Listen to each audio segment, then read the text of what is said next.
Mishpacha Yekara, Shalom Ubracha à vous tous, mes chers auditrices et auditeurs, pour aborder la paracha de cette semaine, paracha de Toldot, dans le livre de Bereshit, avec à nouveau les histoires qui concernent nos patriarches. Mais auparavant, je voudrais remercier avec vous l'Éternel qui nous a apporté des Gishme Beracha Undava, des pluies de bénédiction, de générosité, comme on le dit dans notre Hamida. Et moi, je crois effectivement que c'est grâce à vous tous que cette pluie, elle nous tombe, qu'elle apporte la Beracha. Je veux pas citer les noms, mais j'ai entendu crier Mashi Baruach Morida Geshem, des femmes et des hommes. Je parle pas, il y a Shimshon, il y a Beruria, il y a Del Gourni, il y a Haïm, et tous les Chaïlo et tous les autres. Que Dieu vous bénisse de faire une telle bracha. À ce propos, je voudrais donc faire une petite halakha qui est la suivante. Baruch Hashem, lorsqu'on entend actuellement, quand on voit un barak, un éclair, tu te rends compte quelle vitesse il arrive, hein? C'est de la folie. Il faut immédiatement, dans les 2 secondes qui suivent, 3 secondes, faire la bracha, laquelle Baruch Hashem Melech Haolam, Ose Maaseh Bereshit. Tu te rends compte? On bénit l'Éternel avec Shem ou Malchut, toi qui as fait la création du monde. C'est de la folie. Tu as vu d'où vient l'éclair? Il est déjà prévu depuis longtemps. 3 secondes après, qu'est-ce que tu entends? Le Ra'am, le tonnerre. Tu es obligé de faire immédiatement aussi une bracha différente de celle de l'éclair. C'est laquelle? Baruch Shekoho Urborato. Ma fille, elle est formidable. Une spécialité, elle est du tonnerre, cette fille. C'est pas possible. Bon, elle s'appelle Déborah. Bon. Et donc, tu dis Shekoho Urborato Meleolam. Et nos Hachamim, ils disent, il faut faire une seule fois ces 2 brachot s'ils arrivent dans la journée. Si tu entends 1 heure après encore le Ra'am et le Barak, tu fais pas la bracha. Uniquement si le lendemain ça recommence, oui, tu fais une bracha, ok? Mais dans une journée, une seule fois, tu fais la bracha. Et nos maîtres, ils nous disent, quand tu entends le tonnerre, on a peur. Barmenan, c'est pas un tilimini, un kadbam, il marche même. Wizchram, qui nous a envoyé, hein? C'est pourquoi Kadosh, il est akrem et lev adam. Quand on entend un tonnerre, on a un peu peur. Pourquoi?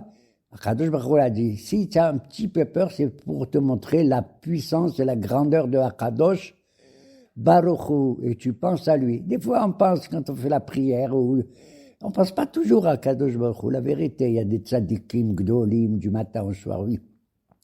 Mais nous, on pense à quoi? À manger des millefeuilles, à manger des croissants, nachon, et à vivre avec notre famille et avec la société. Alors le Barak et le Raham, ils viennent pour nous réveiller quelque part et montrer la présence divine. Tu te rends compte, c'est la présence d'Hachem. T'as compris?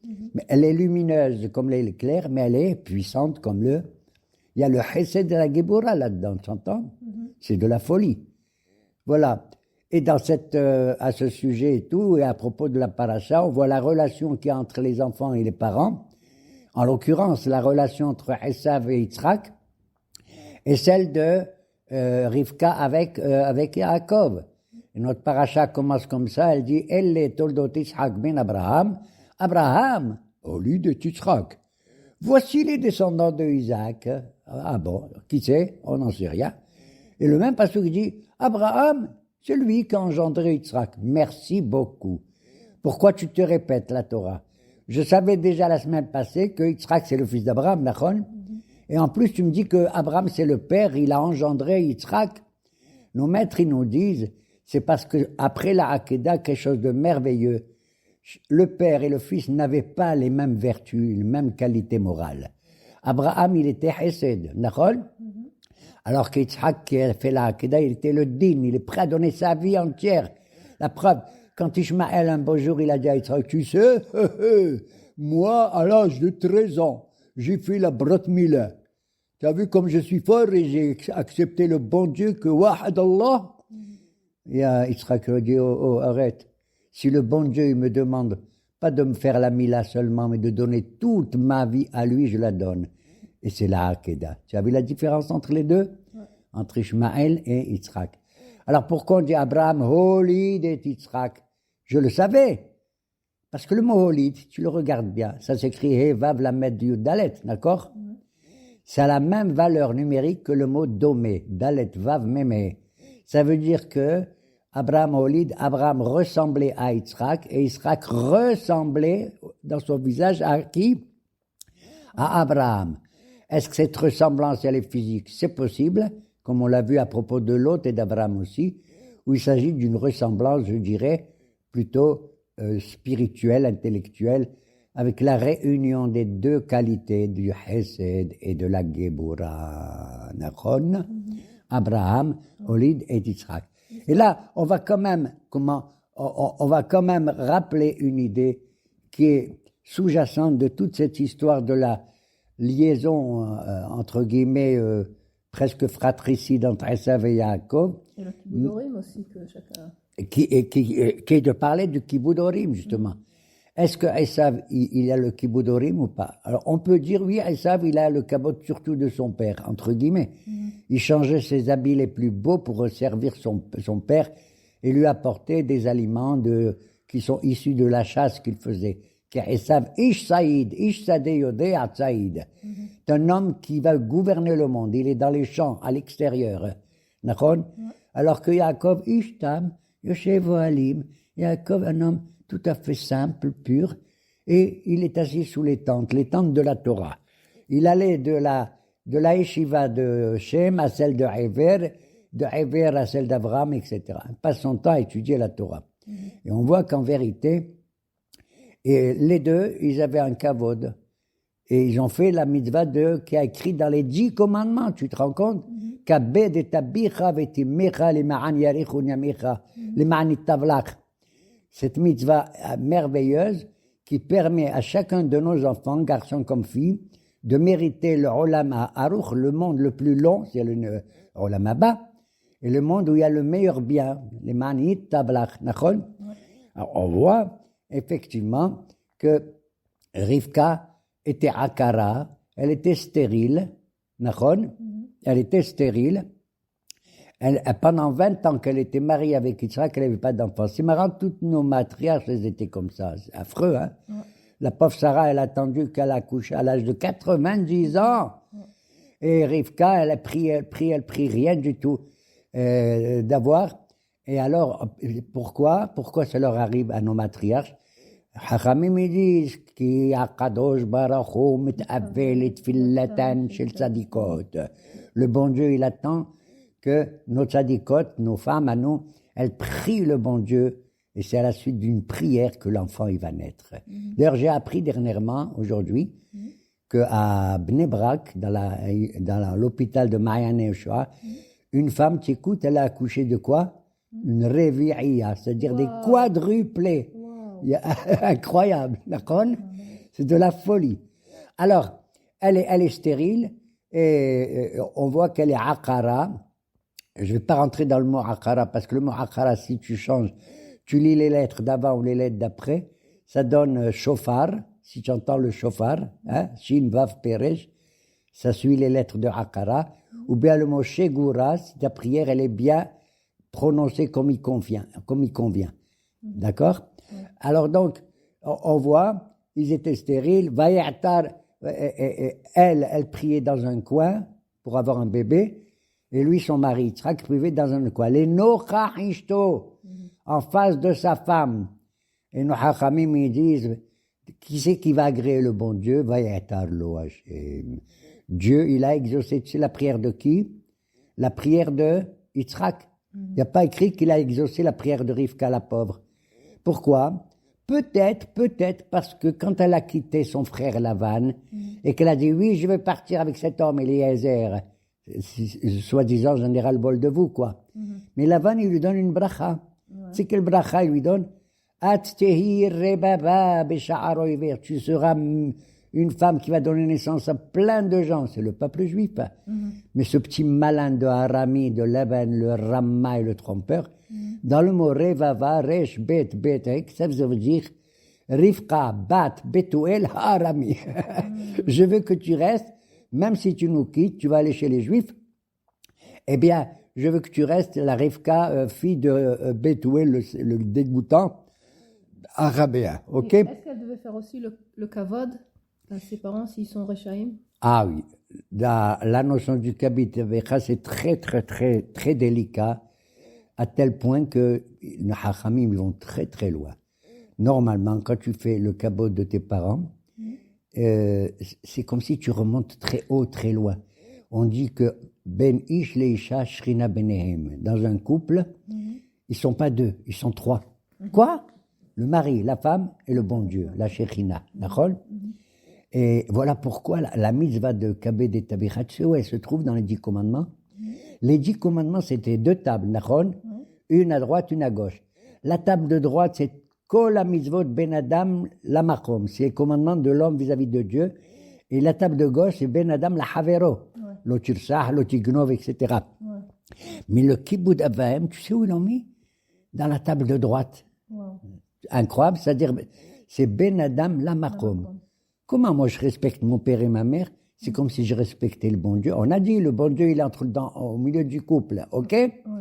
Ça veut dire que si tu respectes ton père et ta mère, tu sais pas ce que tu fais.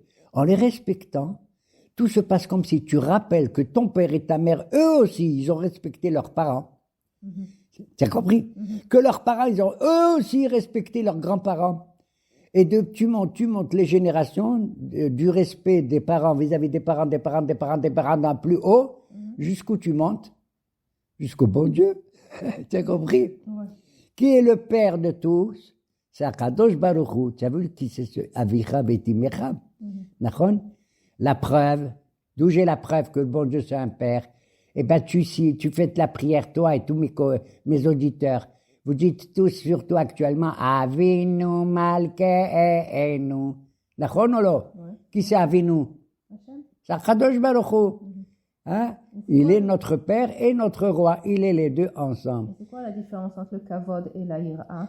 Ah, il y a un deuxième commandement. Ish imo ve'aviv tiraou. Quand tu as le kavod, ça veut dire tu prends pas la place de ton père, même quand il est assis à table, et tu ne lui fais pas des remarques, même s'il dit des choses contraires à la halakha. Il s'est trompé, ton père. Ne le dis pas, papa, tu t'es trompé.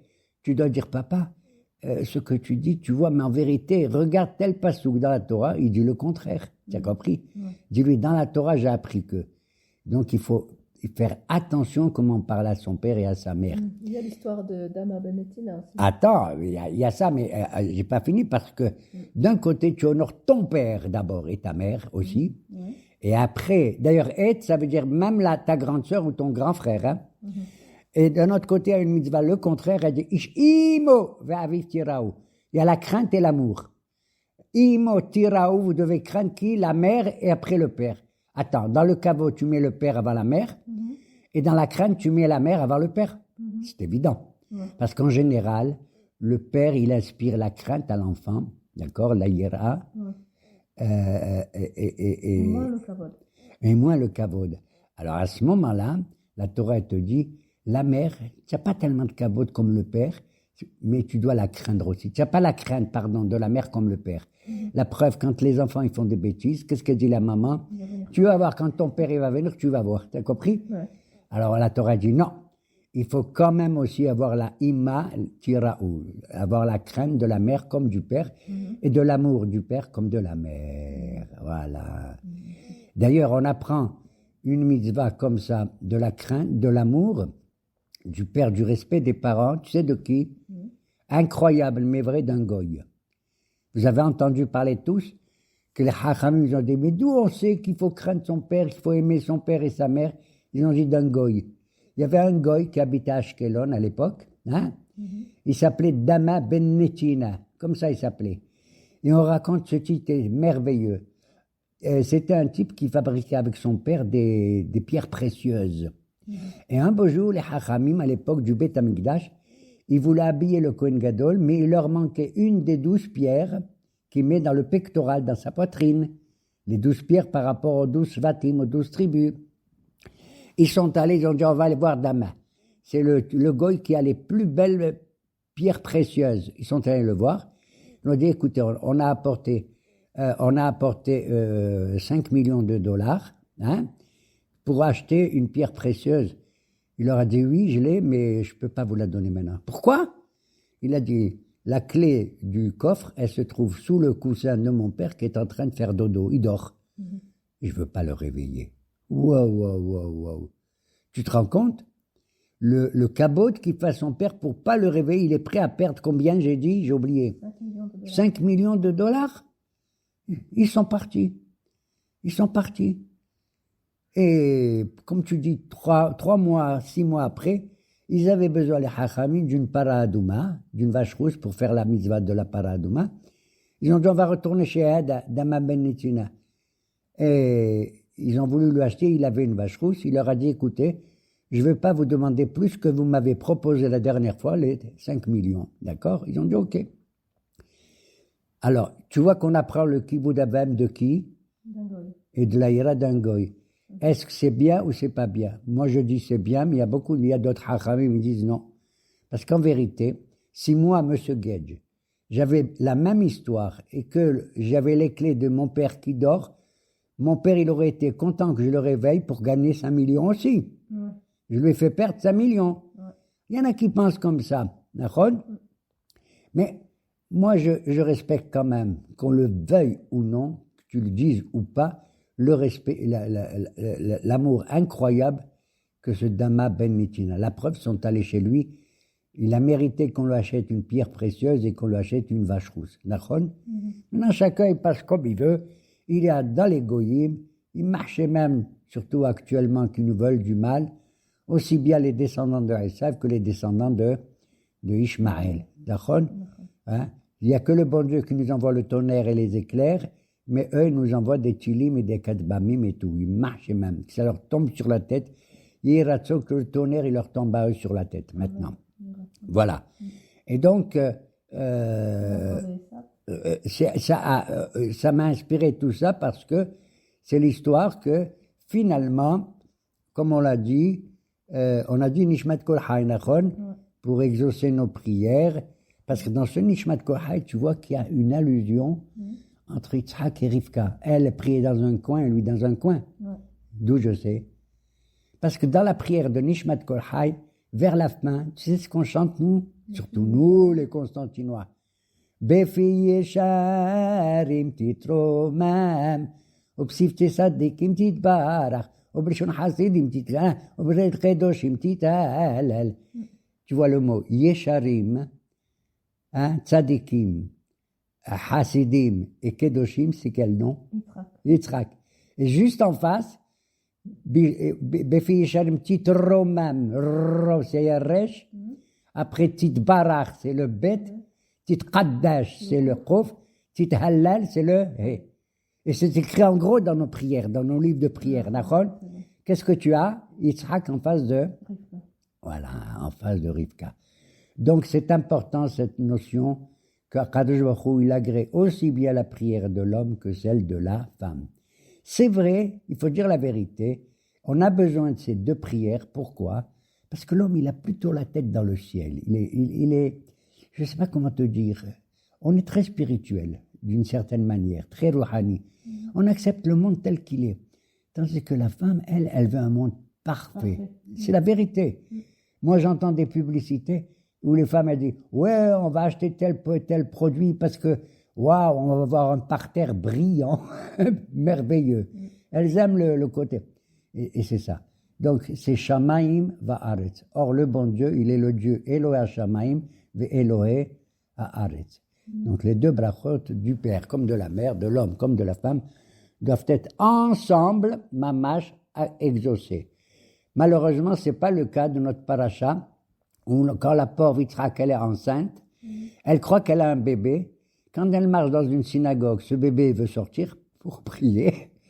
Et quand elle marche devant la Avodah Zarah, elle voit que ce bébé, il veut sortir pour prier aussi. Elle dit, ben, c'est pas possible. Elle est devenue folle. Un homme, ou il est rachat, ou il est tzaddik, mais pas les deux en même temps, tzaddik et rachat, c'est pas possible. Alors, elle s'est mise à hurler, à dire, Lamazé Anochi, pourquoi ceci est à moi? Comment je traduis, moi, ça? Ça veut dire, qu'est-ce qui m'arrive? Mais en vérité, elle a dit, comment se fait-il que j'ai un enfant, un bébé, il est à la fois Zé et Anochi. Tu entends? Elle est intelligente, cette femme. Elle a dit, comment ça se fait que ce bébé, il est aisé et anochi? Ça veut dire zé. Ça veut dire olam hazé. Il fait ce monde de la matière. Et anochi, waouh! C'est anochi Hashem Elohecha. C'est le Dieu spirituel. Il veut et le mal et le bien. C'est pas possible. Va telech lidrosh et Hashem. Elle croit comme une folle. Elle dit rien à son mari. Elle va voir qui la yeshiva de Shem et de Haïver. Dites-moi, va telech lidrosh et Hashem. Elle demande au bon Dieu, qu'est-ce qui m'arrive? Il lui dit, arrête. Shnegoyim bebitner. Madame, en vérité, vous avez 2 bébés. Ces 2 bébés, c'est pas des frères normaux. Ils sont goyim. Mais si tu lis la Torah, il n'y a pas écrit goyim, 2 nations, il y a écrit geim, 2 orgueilleux. C'est-à-dire, ils sont les 2 geim. Chacun d'un côté, ils n'ont pas la même qualité spirituelle en eux. Ou l'homme, mille homme, yehemat. Des 2 qui vont sortir de ton ventre, il y aura une nation qui va toujours chercher à gagner l'autre. On ne sait pas laquelle. Si c'est les descendants d'un qui s'appelle Esav, qui domine Yaakov, ou c'est Yitzhak, ou c'est les descendants de Yaakov, qui dominent Esav. Malgré le fait qu'ils vont naître, Esav sort le premier, il est complètement parfait. Asouille, le mot Esav, ça veut dire Asouille. Il est ployé, il a des cheveux, des poils partout. Alors que Yaakov, il est complètement halak. Il est comme un bébé. Un vrai bébé. Il a la peau lisse, comme on dit. La peau toute lisse, pas la peau lisse. D'accord? Et il tient le talon de son frère qui sort le premier, c'est Esav. Waouh! Donc, qui c'est qui est le Bechor? Esav. Et qu'est-ce que nous, on est? On est le talon d'Achille. D'accord? Ça veut dire être le talon. Ça veut dire qu'on vient après la civilisation de Esav, qui va devenir la grande civilisation avant nous. C'est la civilisation qu'on appelle de nos jours occidentale, celle de Édom. D'abord, quand il est né, le texte il dit, il était complètement admoni, rouge comme le sang. D'accord? Et Yaakov était autre. Voilà pourquoi Yaakov va porter, les parents ils donnent à Esav le nom de Esav. Alors, tu sais qui c'est qui donne le nom de Yaakov? C'est le bon Dieu. Vayikra et Shemo, Yaakov. Qui c'est le bon Dieu? Incroyable. Ça vient du mot Ekev. Et donc, ils vont naître ensemble. Et au début de leur vie, jusqu'à l'âge de 13 ans à peu près, puisqu'ils sont des jumeaux, ils étaient les 2, Esav comme Yaakov, ils aimaient la Torah, ils aimaient la religion de leurs parents. Mais à partir de 13 ans, ça y est, c'est fini. Esav va changer de conduite, alors que Yaakov, il reste Ishtam, Yoshev, Ohalim. Mais son père Yitzhak, quand il vieillit, il commence à perdre la vue énormément. Qu'est-ce qu'il fait? Il appelle son fils Esav, il dit, viens mon fils, fais-moi manger des choses comme j'aime, tu sais ce que j'aime. J'aime des millefeuilles, des croissants, j'aime des steaks et des schnitzel. Il lui a dit, papa, il n'y a aucun problème. À chaque fois qu'Esav, il honorait son père, il changeait même les habits, des beaux habits, il mettait. Tu comprends? Et Rivka, elle a entendu ça. Tu sais comment les femmes, elles écoutent derrière la porte. Oui ou non? Non, tu n'es pas d'accord. Ok. Je te comprends.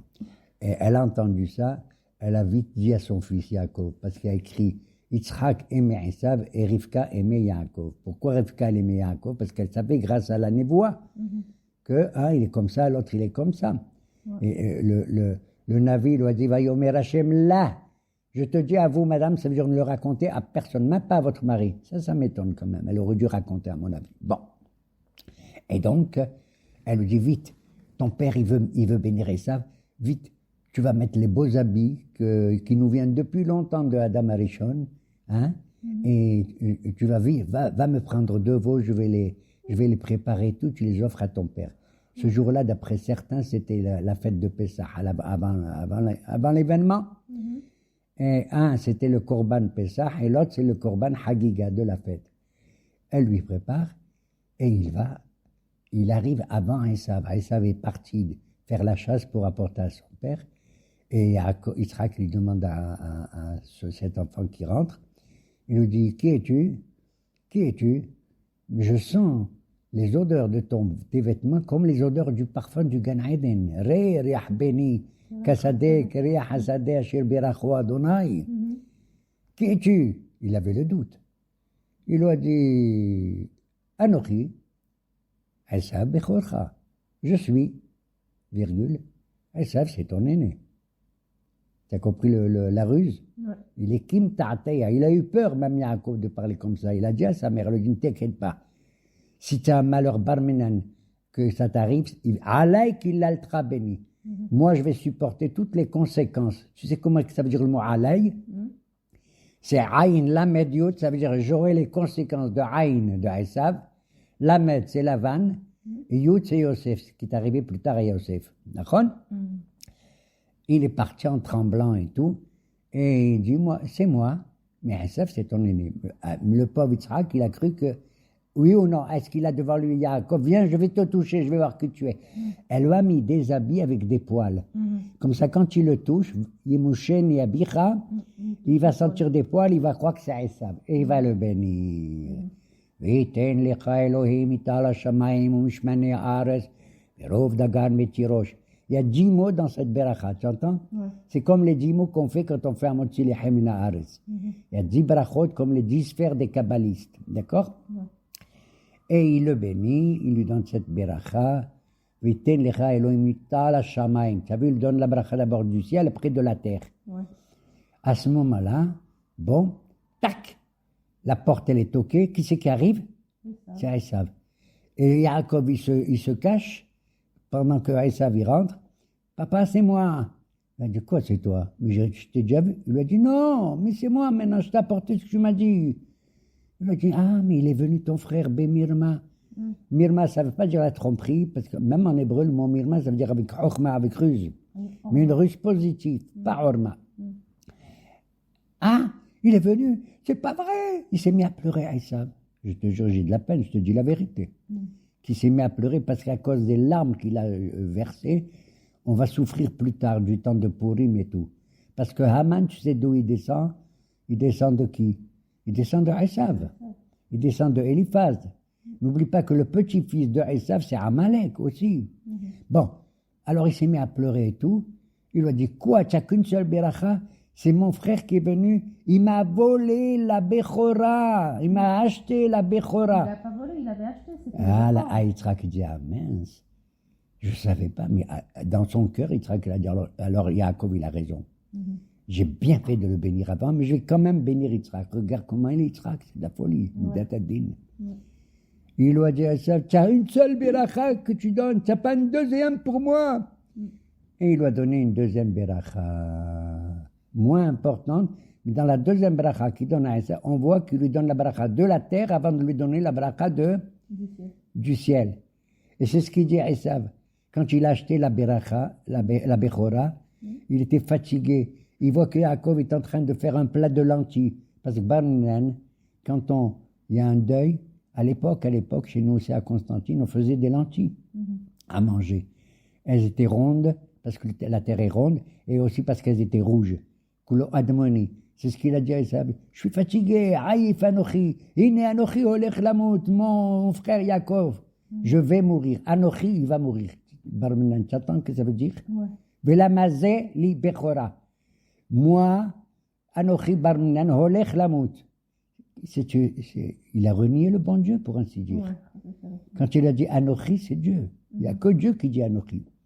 Le Anochi, je m'en fous, il va mourir. Vani Aïef et j'ai faim. Lamazé li Bechora. Qu'est-ce que j'ai besoin, moi, dans ce monde de la Bechora? Zé, c'est le monde, comme elle a dit Rivka. Lamazé Anochi. D'accord? Il y a une contradiction entre Zé et Anochi. Il lui a dit, moi, je vais mourir, donne-moi. Vaïbez Esav et ta Bechora. Yaakov lui dit, alors donne-moi ta Bechora et je te donne à manger. Al-aiteni namina adom adom mazé. Donne-moi de ce rouge, rouge, rouge. Esav, c'est le rouge, c'est le sang, d'accord? Mais Yehiratson, on va voir plus tard, un enfant merveilleux que j'adore, j'ai envie de pleurer quand je parle de lui. Tu sais qui? Akiva? Non, non, non, avant, dans le Tanakh. Rabbi Meir. Avant, dans le Tanakh. Quand il est né, Monsieur David, Admoni. il était Koulo Admoni, lui aussi, tu as vu? Mais c'est quand il a vu Shmuel, ce David qui vient, qui voulait le bénir, il a sursauté, il a vu l'état Admoni. Et le bon Dieu lui a dit, ne t'inquiète pas. Lui, s'il est Admoni, c'est pour gagner et vaincre nos ennemis qui détestent Israël, tu as compris? Pas comme Esav qui verse le sang de tout le monde. Ok? Lui, c'est David Améler. Yératson qu'on est tous un Admoni de ce genre. Je voudrais pour conclure, pour dire la chose suivante. C'est vrai qu'il y a une halakha qui dit halakha, Esav, sonné et Yaakov. Ça veut dire halakha. Ça veut dire de toute façon, quels que soient les siècles et les temps, dans le cœur de Esav, il y a une haine pour Yaakov. C'est ça veut dire halakha. C'est une halakha, c'est pas une agada. Halakha, Esav, sonné et Yaakov. C'est vrai. On a subi les souffrances de Babel, de Paras, de Yavan et de Edom. Et actuellement celle de Ishmaël, Memoraï Verabotaï. Il faut savoir de ne pas faire un klal général. C'est vrai que toutes ces nations, elles ont voulu dominer Israël. Mais que Dieu bénisse s'il y a des individus qui sont hassidés ou mot à olam, je m'excuse de le dire. Je n'ai pas à m'excuser. Ils sont peu. Ils sont peu, mais ils existent. Pourquoi je le dis? Et je conclus par là. Et j'en ai assez de toi, ma fille.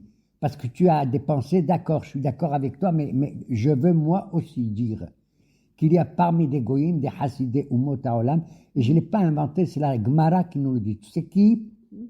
Eh ben, qui c'est qui? Eh ben, le maître de toute la loi orale de Torah Sheba'al Peh, il s'appelle comment? Rabbi Yehuda Hanassi, nachon? Eh ben, cet homme-là, il avait le meilleur copain au monde, tu entends, le meilleur, avec qui il étudiait la Torah, un goy, qui était le gouverneur des Romains, il s'appelait Antonin, Antoninus. Et cet Antonin, il adorait Rabbi Yehuda Halevi, et il allait en cachette sous des souterrains pour aller dans la maison de Rabbi Yehuda Hanassi d'étudier la Torah, pour pas que les goyim ils sachent qu'il va étudier la Torah. Je raconte pas des choses, qu'est-ce qu'il faisait avec ses serviteurs qu'il les tuait pour pas qu'il raconte à tout le monde, d'accord? Et il disait que Antonin, il étudiait la Torah avec Rabbi Yehuda Hanassi. Tu sais pourquoi? C'est de la folie. Et pourquoi Rabbi Yehuda Hanassi, il aimait Antonin? Ah, tu sais pas? Parce que quand Rabbi Yehuda Hanassi, il était dans le ventre de sa mère, hein? Sa mère, avant de l'accoucher, elle a accouché. Et au même moment, la mère, elle avait une mère Goya, elle était enceinte de qui? De ce Antonin. Ils sont nés en même temps. En même temps. Et à ce moment-là, le gouverneur romain de l'époque, il a dit, si les Juifs ils font la Brit Mila, je les tue. Il est né Rabbi Yehuda Hanassi, le petit bébé. Comment il va faire les parents? Ils veulent faire la Brit Mila. On est juif ou pas? Qu'est-ce qui s'est passé? Elle est allée, la maman de Rabbi Yehuda Hanassi, voir la maman d'Antonin. Elles étaient copines. Qu'est-ce qu'elle a dit, la maman d'Antonin? Madame, je vous donne mon bébé, donnez-moi le vôtre, faites-lui la Brit Mila. Quand ils sont venus, les soldats des Romains, ah, il est né un bébé chez vous? Ah, certainement vous avez fait la Brit Mila, on veut le voir. Elle leur dit, voilà mon bébé. C'est pas vrai, c'était pas son bébé. D'accord? C'était Antonin. Il n'avait pas fait la Brit Mila. Ah, ok, d'accord. Et c'est comme ça qu'on a sauvé la vie de qui? Du bébé Rabbi Yehuda Hanassi. Voilà pourquoi plus tard, ensemble, ils sont copains et ensemble, ils étudient la Torah. Tu as compris? Yeratzon qu'Akadosh Baruch Hu, il renverse toutes les pensées de nos ennemis, à la tête desquels se trouve Amalek, Haman, et également aujourd'hui, le Hezbollah, ou le Hamas et tout ça et tout cela là, et qu'ils mettent la paix entre toutes les nations. Amen. Kene Ratzon.